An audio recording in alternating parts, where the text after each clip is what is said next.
আসলে সুন্দর লাগতেছে। আপনাদের কাছে কেমন লাগতেছে? এটা একটা ওয়ালমেন্ট হবে।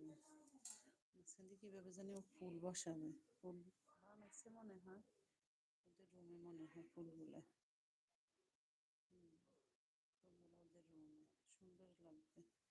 আমার মোবাইলে দেখাইছিল। বলতেছে আমি এটা এইভাবে হবে। ইনশাল্লাহ বানানো শেষ হলে আবার আপনাদেরকে কোনো একটা লাইভে দেখাবো ইনশাল্লাহ।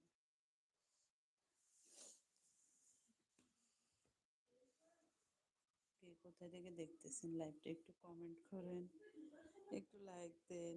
অসংখ্য ধন্যবাদ। তবু আপনারা মাঝে মধ্যে আসতেছেন আমার লাইভে। অনেক অনেক ধন্যবাদ আপনাদেরকে। আপনাদের জন্য অনেক অনেক দোয়া রইল। আল্লাহ আপনাদের ভালো করুক, মনের আশা পূরণ করুক। সবাই ভালো থাকেন, সুস্থ থাকেন।